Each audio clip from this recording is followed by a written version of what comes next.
लद्दाख में भारत और चीन के बीच घमासान बढ़ता ही जा रहा है। फरवरी में दोनों सेनाएं कुछ हिस्सों में पीछे हटी, लेकिन अब पूरी तरह से सेना के वापस आने से महासंग्राम के बादल मंडराने लगे हैं। चीन ने इलाके में अपना सबसे ताकतवर मिसाइल डिफेंस सिस्टम यानी S-400 तैनात कर दिया है, तो दूसरी ओर भारत ने भी 60,000 से ज्यादा जवानों को मोर्चे पर तैनात कर दिया है। क्योंकि चीन एक तरफ भारत के साथ बातचीत कर रहा है, तो दूसरी ओर लाइन ऑफ एक्चुअल कंट्रोल पर ताकत बढ़ा रहा है, जिसे देखते हुए न केवल भारतीय थल सेना बल्कि वायुसेना भी अलर्ट पर है। इस बीच भारतीय वायुसेना के चीफ ने लद्दाख को लेकर तगड़ा बयान दिया है। लद्दाख के आसमान में मंडराए युद्ध के बादल। वायुसेना चीफ बोले, पूरी तरह तैयार रहे सेना। वायुसेना चीफ ने आसमान की रखवाली में जुटी पश्चिमी वायु कमान को पूरी तरह से अलर्ट पर रहने के लिए कह दिया है। वायुसेना प्रमुख air chief marshal RKS Bhadauria ने पूर्वी लद्दाख में सीमा पर चीन के साथ गतिरोध की स्थिति में तुरंत सक्रियता दिखाने के लिए पश्चिमी वायु कमान की सराहना भी की है। ये कमान संवेदनशील इलाके लद्दाख क्षेत्र और उत्तर भारत के अन्य दूसरे हिस्सों में वायु क्षेत्र की रखवाली करती है।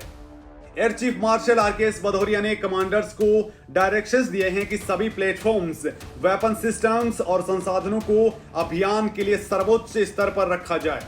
तनाव बढ़ने के बाद से ही भारतीय वायुसेना ने राफेल से लेकर सुखोई 30 MKI जगुआर और मिराज 2000 जैसे फाइटर जेट्स को यहां पे डिप्लॉय किया हुआ है। तो इसके साथ ही पूर्वी लद्दाख और वास्तविक नियंत्रण रेखा पर हमलावर हेलीकॉप्टर्स को भी डिप्लॉय किया हुआ है। चीनी बॉर्डर पर तेजी से बढ़ी हलचल।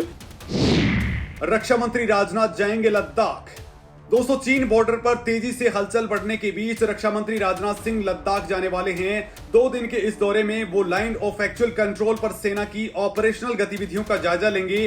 साथ ही चीन की मान तक पहुंचने वाली सड़कों का उद्घाटन भी करने वाले हैं। भारत ने तेजी से LAC के पास के इलाकों में इंफ्रास्ट्रक्चर सुधारने का काम किया है।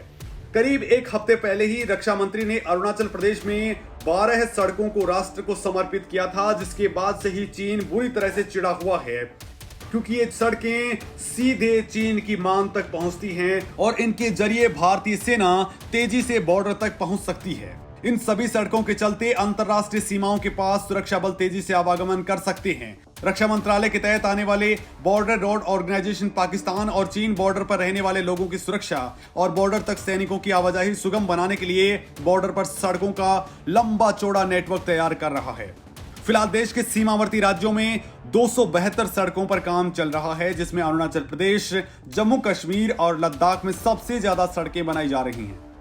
फिलहाल अरुणाचल प्रदेश में 60 से ज्यादा रोड पर काम चल रहा है, तो जम्मू कश्मीर में करीब 60 और लद्दाख में 40 से ज्यादा सड़कों पर काम चल रहा है।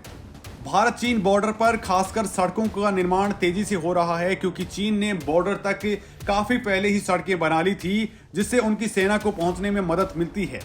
और ये चीन के लिए एडवांटेज और भारत के लिए बड़ा खतरा भी था। लिहाजा भारत ने पिछले कुछ वक्त में ही बॉर्डर पर इंफ्रास्ट्रक्चर में तेजी से सुधार किया है। कुल मिलाकर करीब 14,000 किलोमीटर सड़कों का निर्माण किया जा रहा है।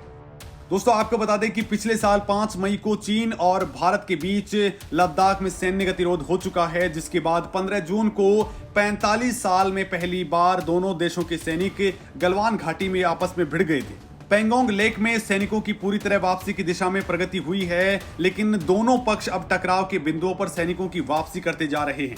भारत विशेष रूप से हॉट स्प्रिंग, गोग्रा और देपसांग से सैनिकों की वापसी पर जोर दे रहा है, लेकिन चीन इसे मानने के बजाय अपने हथियारों और सैनिकों की तादाद यहां पे बढ़ा चुका है, जिसको देखते हुए लग रहा है कि अब यहां युद्ध के बादल मंडरा चुके हैं।